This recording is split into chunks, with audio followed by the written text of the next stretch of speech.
Mas você não acha que a artroscopia é um refinamento da cirurgia aberta? Eu vejo sempre a artroscopia como um procedimento intermediário. Intermediário.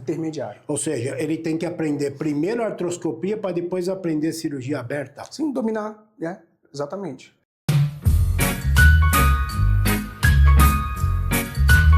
Mais uma vez, sejam bem-vindos ao nosso podcast, Os Filhos de Lefort. Para mim é uma grande honra conduzir esse projeto.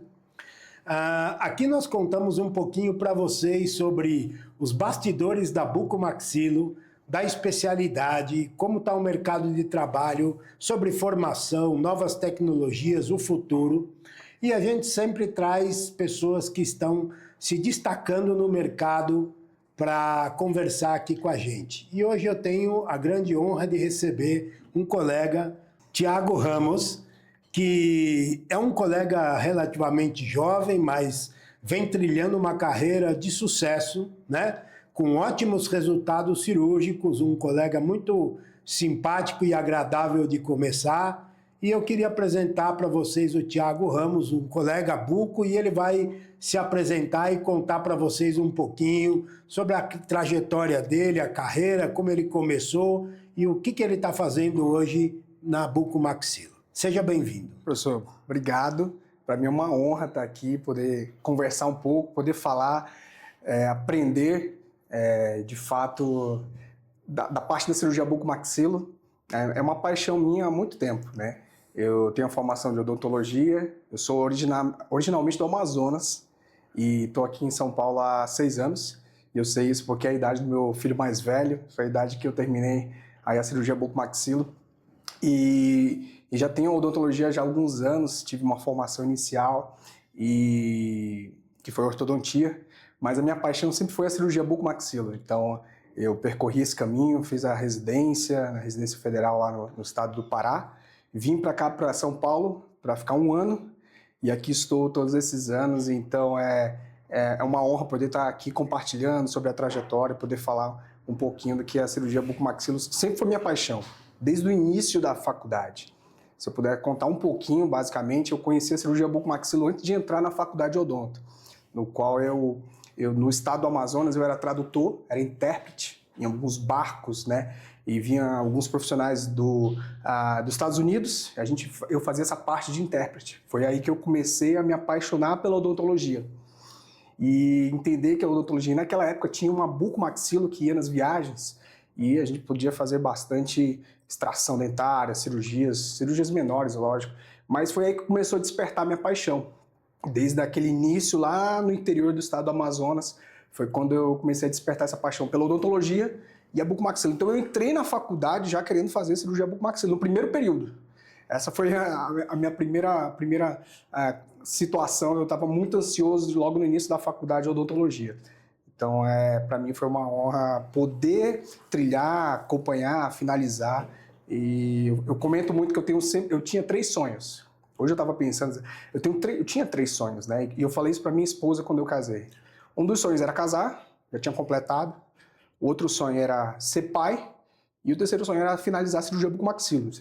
Eram os 3 sonhos que eu tinha e hoje eu sou muito feliz e grato porque consegui não só completar ser pai, eu sou pai de 2, e consegui finalizar a odontologia e, consequentemente, a cirurgia bucomaxilo.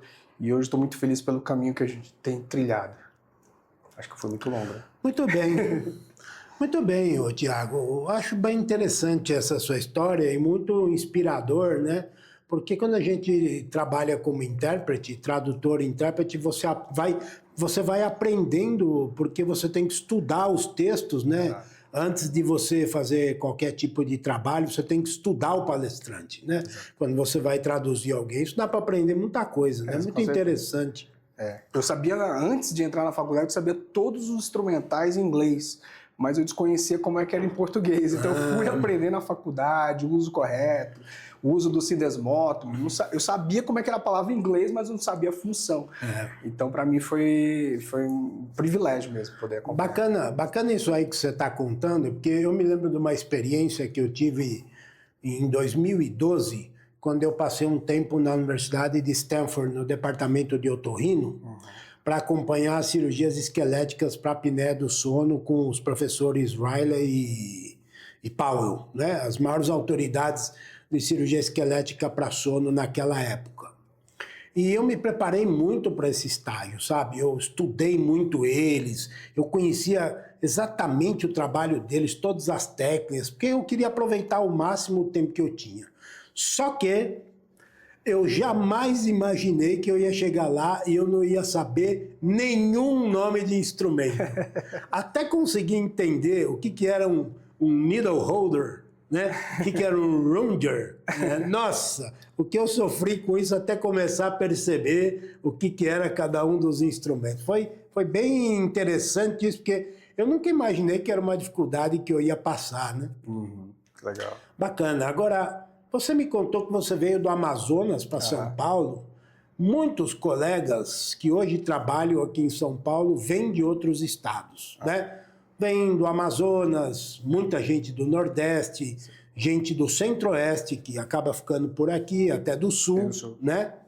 E é mais ou menos o que acaba acontecendo comigo, assim, acaba acontecendo com essas pessoas, é que todos eles, quando se acostumam em São Paulo, que é um mercado melhor, né, que tem mais oportunidades, acabam que dificilmente querem voltar para casa, né? Ou pelo menos para o seu território de origem.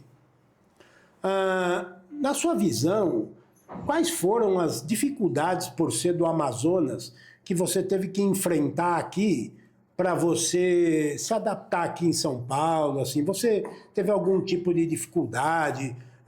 Eu lembro lá no serviço onde eu trabalhava, tinham 2 residentes que eram do Amazonas, tinha um preceptor que chamava ele, chama lá os índios lá, até de uma forma pejorativa, coisa que eu nunca concordei, né? Mas assim, sempre existe algum certo grau de preconceito, as pessoas não costumam se familiarizar com coisas diferentes de imediato. Como foi essa vinda sua para cá, para São Paulo? Não vou dizer que foi fácil não, no início, até porque o sotaque era muito forte, né? Então muita gente se perguntava de onde era realmente. Não é uma coisa que as pessoas ouvem e falam assim, você é do Amazonas? Não, mas assim, em termos que era o que eu vim, que foi trabalhar e poder estudar, em termos técnico e a parte cirúrgica, isso nunca ficou para baixo. Sempre foi muito acima pela formação que eu tive. Até porque eu não levava em consideração essa parte de onde eu vim, mas o que eu aprendi e o que eu estou fazendo. Então, essa parte, termo científico e cirúrgico, isso nunca ficou para baixo. Eu sempre estava ou no mesmo patamar ou acima. Então, isso levou... Quer dizer, tecnicamente você não ficava atrás de ninguém. De forma alguma. Mas o fato de você ser do Amazonas trouxe alguma dificuldade para você aqui em São Paulo? Não. Nenhuma dificuldade? Nenhuma. Não tive essa dificuldade por ser... de contratar ou de entrar numa equipe, não tive. Ninguém nunca te ofereceu resistência por isso. Não. É importante você dizer isso, porque tem muita gente que quer vir a São Paulo, às vezes nem só para São Paulo, tem gente que quer sair daqui e ir para os Estados Unidos ou para a Europa trabalhar e acredita que passará por situações constrangedoras, né? Eu acho que isso depende muito de cada pessoa, de cada situação, né? Depende de como a sua postura, né? De como você se posiciona, isso é muito relevante. Agora conta uma coisa para mim, Thiago, de uma maneira bem direta e objetiva. O que você faz para ganhar dinheiro? Hoje, atualmente, o que eu faço é cirurgia no hospital. Eu trabalho muito com cirurgias de artroscopia de ATM, né? Com a parte de ATM, não só a parte artroscópica, mas em si, e cirurgia ortognática.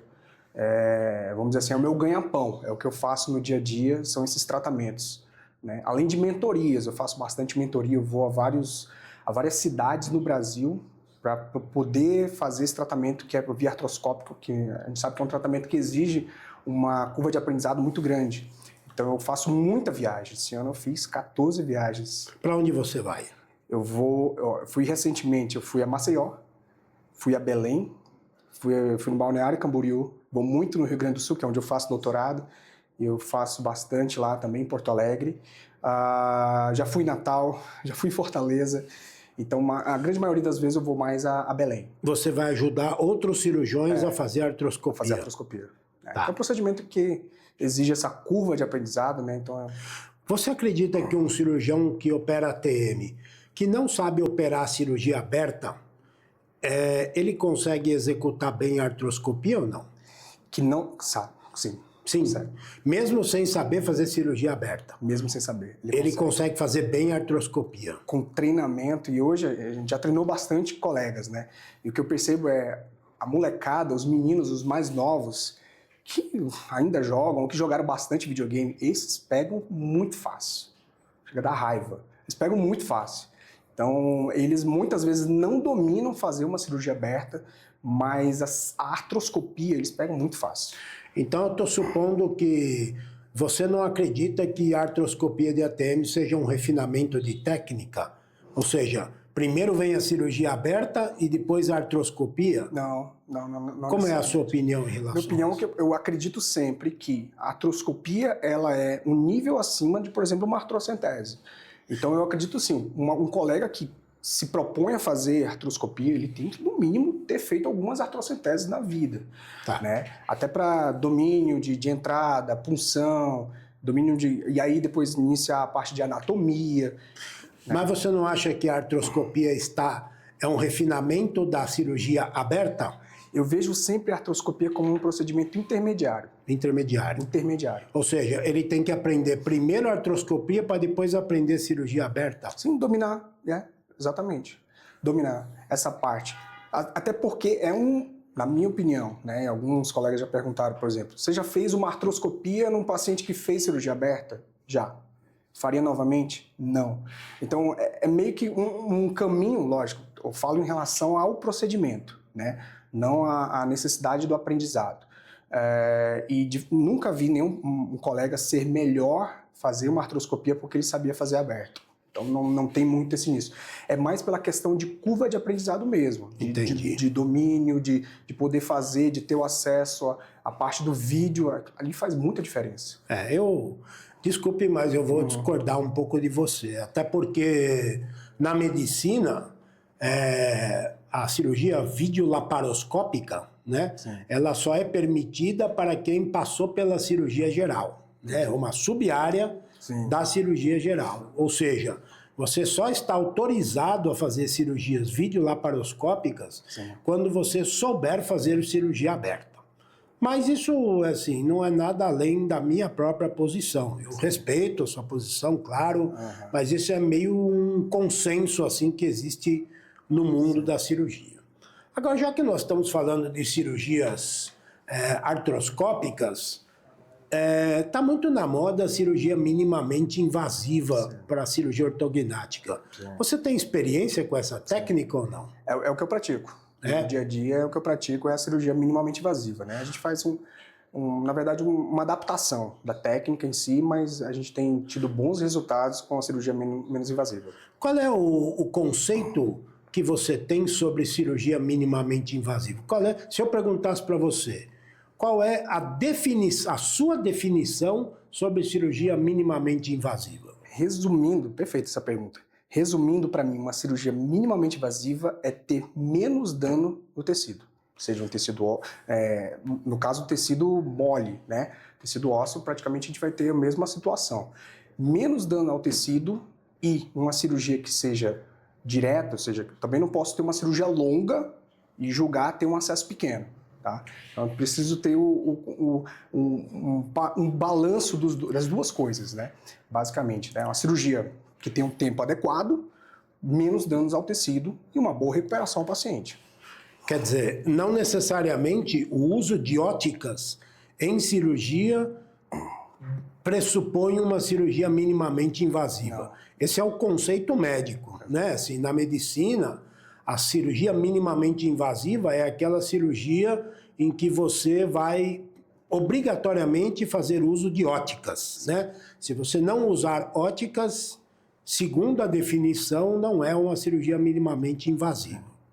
Bom, By the way, de qualquer jeito, eu não posso negar que os resultados são realmente muito bonitos de quem faz cirurgias com acessos muito conservadores, né? Qual é o seu critério? Ou existe algum caso em que você fala assim, esse aqui eu tenho que arregaçar a cirurgia, não dá para fazer minimamente invasivo, falando de cirurgia ortognática? Perfeito. Eu fiz recentemente, até conversando com um amigo, foi um recuo de maxila.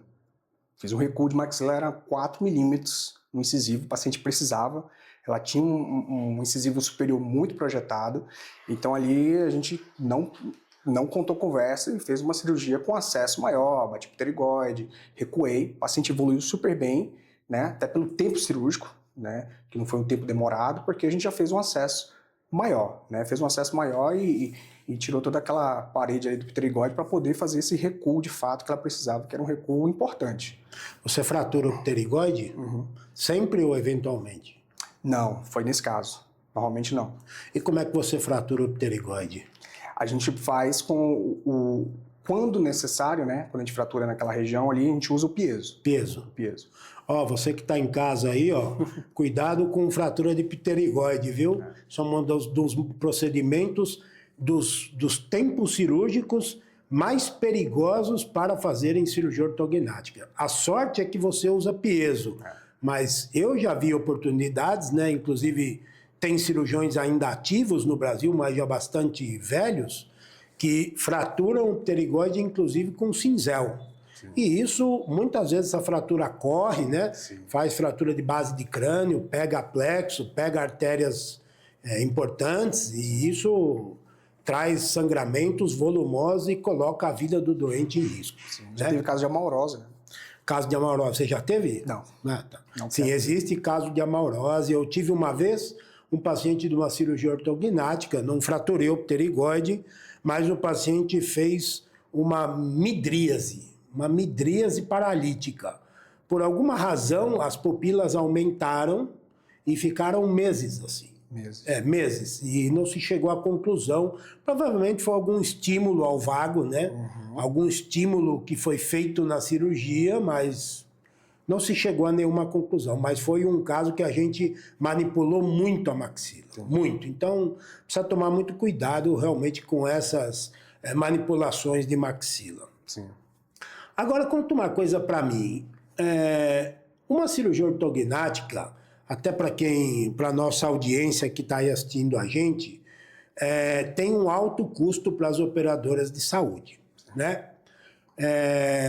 Tem cirurgias ortognáticas que custam de 35 a 55, pode chegar até 300, até 500 mil reais, um custo de uma cirurgia ortognática só de materiais especiais. Você considera que o custo de uma cirurgia ortognática é algo importante para um cirurgião pensar na hora de elaborar um pedido de cirurgia? E se isso for importante, qual é a vantagem de fazer isso? Entendi. Não, é uma coisa que isso eu falo abertamente. Muitas pessoas que me conhecem sabem que não está relacionada a preço, mas sim a material. Eu sempre falo em relação, por exemplo, eu não escolho o preço e eu preciso pensar no que eu vou colocar naquele paciente para que eu possa, à noite, ao dormir, estar com a minha cabeça tranquila de que eu coloquei um bom material. Independente do valor em si, né? Porque eu preciso de um bom material. Você vai fazer essa cirurgia aqui para ganhar mais? Você vai fazer essa cirurgia aqui porque você necessariamente precisa dessa parte customizada? Isso é até um assunto para a gente falar depois. Mas eu penso muito no material e não necessariamente no valor, né? O valor, muitas vezes nem... Ou seja, você toma a decisão, eu quero esse material, isso aqui está indicado, é isso que vai ser e acabou. Sim. Mesmo se existir um material que te ofereça a mesma qualidade, com o mesmo resultado, a um custo mais baixo, você não opta por esse? Se você tem duas coisas iguais e uma delas tem um custo menor, você opta tanto faz ou você opta pelo menor custo? Eu opto pelo que, vamos lá, o plano autorizou essa parte. Essa pergunta é muito interessante, mas o plano autorizou essa parte Um exemplo, a gente trata muito sobre a parte dos pacotes, né? Sim. A gente tem essa parte do material no qual a gente utiliza o material nacional, o material importado.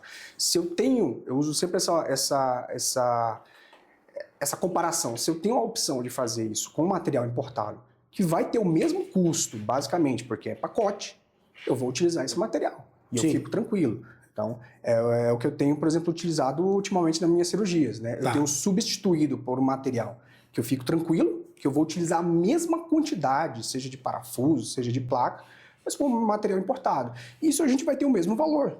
Né? Isso vai ter o mesmo valor. Se você tiver a oportunidade, de maneira honesta e ética, de reduzir o custo em uma cirurgia, você fará isso ou você não se preocupa com isso? Eu faço muito isso, até porque a gente é credenciado há um tempo, né, já em muitas operadoras, então isso já é um costume. Tá. E qual é a importância de você reduzir o custo de uma cirurgia? No que tange ao material que eu vou utilizar, né, no que tange ao material que eu vou utilizar, por exemplo, eu tenho uma cirurgia no qual eu tenho a necessidade de um grande avanço.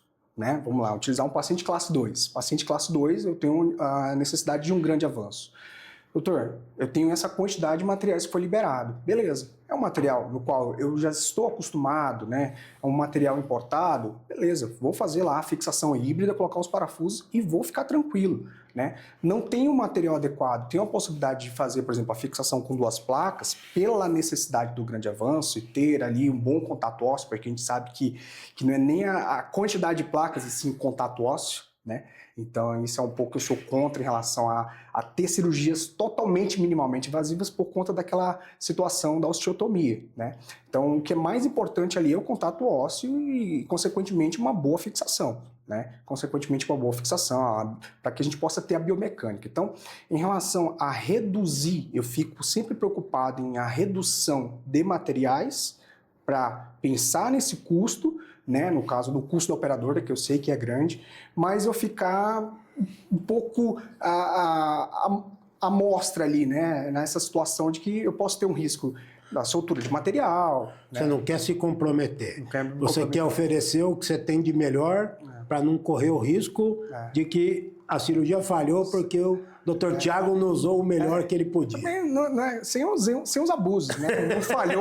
Não falhou porque não tinha aquele hemostático especial. Você acha... Muito bom.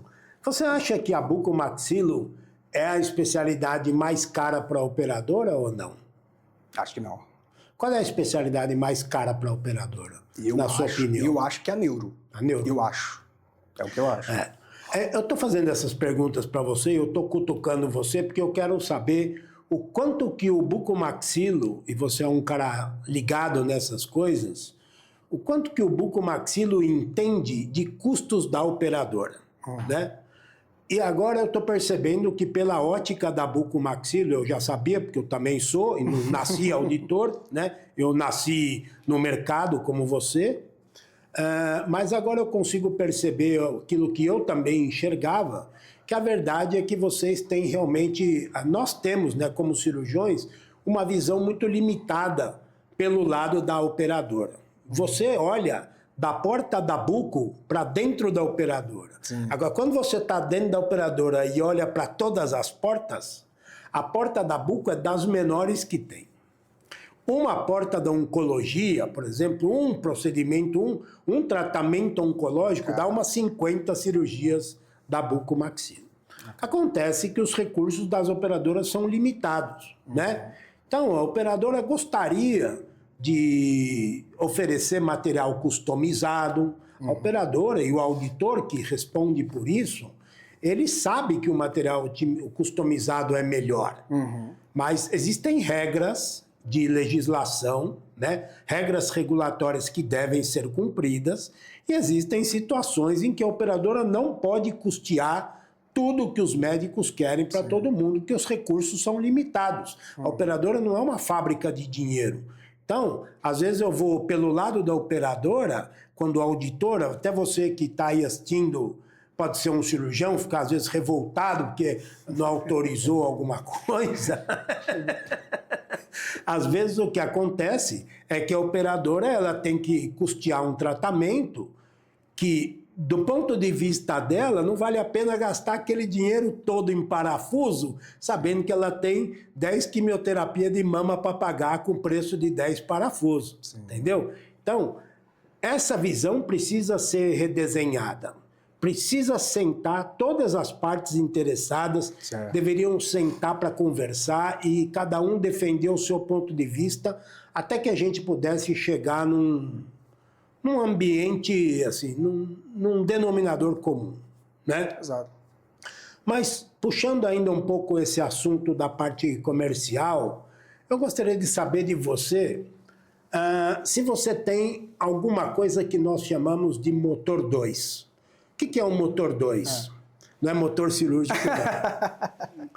Motor 2 é um conceito desenvolvido por dois especialistas em gestão, que são inclusive de um outro podcast, o senhor José Salib Neto, um cara que eu admiro demais.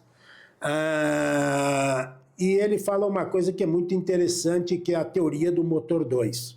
Então, eu vou te dar um exemplo. Qual é o maior produto que a BIC fabrica? A caneta. A caneta. O mundo inteiro compra caneta BIC e nenhuma tecnologia, nenhuma inovação até hoje conseguiu derrubar a BIC do mercado. Só que a BIC percebeu que ela também, por alguma razão, ela poderia produzir isqueiros. Como ela chegou a essa conclusão? Não importa, a verdade é que ela acertou. E os isqueiros da BIC vendem no mundo inteiro. Então, o isqueiro é o chamado motor 2. É aquilo que gera negócios para que a BIC possa continuar vendendo canetas. Entendi. Entendeu?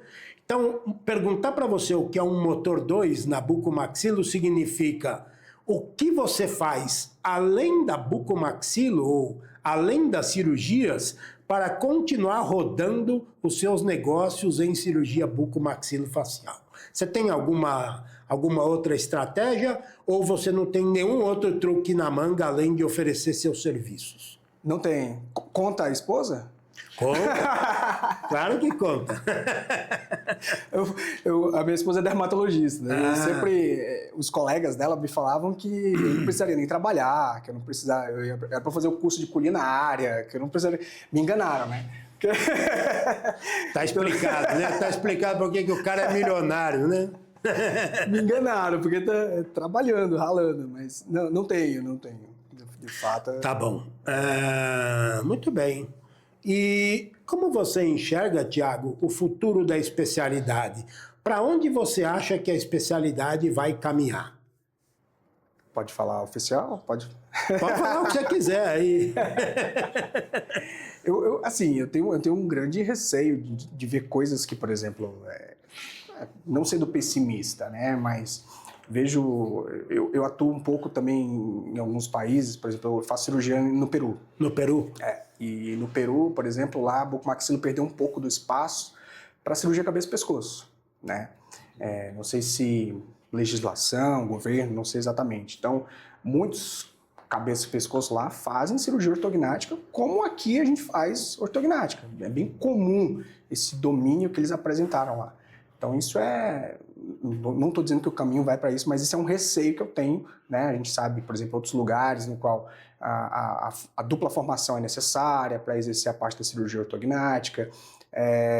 Isso no Peru? Não, em alguns países. Europa, né? Na Europa, assim, a dupla formação. Nos Estados Unidos tem que rodar na medicina, não necessariamente o cara é médico, mas roda ali essa rotação. Então, eu tenho um certo receio desse caminho que vai tomar, pelo que a gente sabe aí do que tem a legislação. Mas eu vejo com bons olhos a parte de que a bucomaxilo, em poucos anos, vai se dividir em cirurgia estética e cirurgia funcional. Isso em pouco tempo, cirurgias estéticas da face e a cirurgia funcional, né? Vai ter essa divisão logo. É o que eu vejo aí no que está no mercado. Né? Você acha que a harmonização orofacial está levando a bucomaxilo para um mau caminho ou não? Para um mau caminho, não. Acho que não. Acho que está abrindo portas, na verdade. Eu não era tão fã, mas eu acho que está abrindo portas, empurrando ali mesmo para esse caminho para as cirurgias estéticas da face, né? Eu não vejo isso como um mau caminho, ao contrário. Eu acredito até que muitos colegas vão ter aí que se profissionalizar, fazer essa formação da cirurgia bucomaxilo, porque o CFO deve prender aí para essa especialidade, né? Cirurgias estéticas da face. Então, se a gente percebeu que ao longo dos anos o que foi ganhando de espaço, né? O que a gente não tinha no passado, acho que está levando para um caminho de abrir portas mesmo, né? Abrir portas para a cirurgia estética da face. Você acha que a formação de um cirurgião bucomaxilo precisa ser revista ou você acha que a formação está adequada do jeito que está? Na formação que a gente tem, né? Na residência, está adequada porque está, né? Acredito que pode ter aí são subespecialidades, como, por exemplo, que o senhor comentou no início. A subespecialidade, por exemplo, ter artroscopia. Poderia ser considerado uma subespecialidade, né? O que a gente tem um endoscopista, né? Lá na cirurgia geral. Assim como a cirurgia estética, ser uma subespecialidade, né? O trauma já é o nosso feijão com arroz, que a gente aprende desde a residência. Então, acredito que uma boa formação já é o suficiente para o que a gente faz, né? Sei. E você tendo uma esposa dermatologista, você acha que é importante a avaliação da pele em pacientes que vão fazer cirurgia ortognática ou a pele não faz a mínima diferença para esses pacientes? Faz, e até a depender do caso, em duas situações, eu pensaria, né? Já tive alguns pacientes que foram preocupadas com isso porque souberam que no pós-operatório o rosto ficava muito oleoso e aí tinha muita acne. Então, isso é adequado. Isso é um dos pontos, né? Um dos pontos que muitas vezes a gente deixa passar. Mas outros pontos também é o paciente saber ali se naquela situação, por exemplo, quando eu vou usar o trocar, para depender de algum procedimento, se aquele paciente está com alguma situação, alguma lesão ali ou até uma acne, eu posso ter uma evolução para uma infecção. Então é importante sim, com certeza, né? Você acha que um paciente que tem pele fina ou um paciente que tem uma pele grossa, ele tem o mesmo resultado de uma cirurgia ortognática ou isso é completamente diferente? É diferente. Por que é diferente? O resultado é diferente, principalmente na parte não só da pele, mas do lábio, a projeção do que a gente vai ter, seja do avanço, né, vai ter uma resposta diferente, a gente sabe disso, né? Então, a gente não pode contar que aquele perfil ali, aquela resposta vai ser o mesmo para cada tecido. E trabalhar com tecido mole é muito difícil, né? A gente trabalha muito bem com osso. Até a resposta do tecido mole, né, é muito difícil. A gente costuma sempre levar em consideração, principalmente nas rinoplastias, que quando você tem um paciente de pele fina, a pele fina é um presente para um bom cirurgião, porque você faz um trabalho maravilhoso e o trabalho aparece muito bem no dorso nasal, na escultura daquele nariz, né? Diferente de pacientes que têm pele grossa, né? Que são pacientes que, embora você faça um belo trabalho no nariz daquele paciente, a pele grossa apaga uma parte dos seus resultados. Isso acredito que também aconteça em cirurgia ortognática. Com certeza. Né? Com certeza. Muito bem. E uma pergunta assim bem pessoal para você, Tiago. Que ano você entrou na residência? 2016. De 2016 a 2026. Quem era o Tiago há 10 anos atrás? Quem é o Tiago hoje? Tiago, 10 anos atrás, né? 2020, já são 10 anos. Caramba, passou. Tá ficando velho. Eu não tinha tocado, mas 2026 ano que vem. 10 anos atrás, o Tiago era um colega sonhador, né? Que estava entrando ali na cirurgia bucomaxilo, realizando o sonho. Que, como eu falei, eu tinha esses 3 sonhos e um deles era se tornar cirurgião bucomaxilo. Sempre foi uma coisa antes de entrar na faculdade. Então, sonhador, não sabia para onde eu ia. Se você me contasse há 10 anos atrás que eu ia morar aqui, eu ia falar que você tá maluco. Eu nunca nem fiz prova da residência para cá. Então, não imaginava e isso foi me trazendo para cá. Eu costumo brincar que São Paulo ela é uma areia movediça e a gente vai pisando e vai ficando, e vai ficando, e vai ficando. E estou aqui já há alguns anos, então sonhava em terminar, em finalizar, em poder ter o próprio atendimento. No início, sempre quando a gente está no início da residência, aquele tempo eu falava, vou trabalhar só com trauma. Nossa, trauma é maravilhoso porque assim, você não tem muito aquela necessidade daquele resultado, afinal é um trauma, né? A pessoa passou por um acidente. Qualquer coisa que eu fizer tá bom. Tá lindo, então vou trabalhar só com isso, aqui é maravilhoso. Então, naquele início eu pensava muito por isso. A gente vai passando os anos e no R3 a gente só quer fazer ortognática. Eu lembro muito bem meu R1, voltando aí um ano aí que foi 2016, quando eu passamos por uma cirurgia ortognática, naquela época cirurgia tradicional, né? Maximamente invasiva. E aí eu lembro que a gente, um professor meu, ele gostava que a gente passasse a visita à noite. Achava isso bem legal. Fazia a cirurgia de manhã e a gente passava a noite para ver o paciente, para ver como o paciente estava, se ele tinha feito gelo, se já tinham sacado a sonda, se já tinha ido ao banheiro, enfim. Então eu lembro da primeira cirurgia no qual eu via uma paciente que era uma classe 3, e ver que em poucas horas aquela paciente foi transformada, aquilo ali para mim foi, nossa, é isso aqui que eu quero fazer na minha vida. Em poucas horas de centro cirúrgico, a vida dela foi transformada, a oclusão estava perfeita. Já, lógico, ela estava um pouquinho demasiada, mas a paciente feliz com o resultado, ver a transformação da vida dela em poucas horas ali, para mim, trouxe o que eu queria fazer na minha vida. Então, aquilo foi em 2016, aquilo foi basicamente ali 10 anos atrás, e foi ali que eu falei, eu estou no lugar certo. Estou no lugar certo, é isso que eu sempre quis fazer. Tiago, qual é o pior erro que um cirurgião bucomaxilofacial pode fazer na vida dele? Um erro só, o pior. Tem vários, né? Eu acho que um erro hoje, em poucos anos que eu tenho, é muitas vezes não dizer não. Quando eu digo isso a gente leva alguns anos para poder aprender a operar e leva mais alguns anos para saber quando não operar.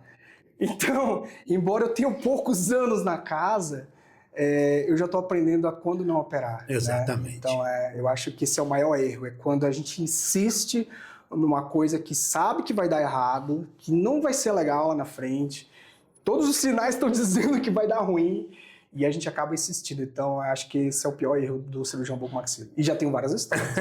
Deixasse aqui, a gente contaria várias histórias.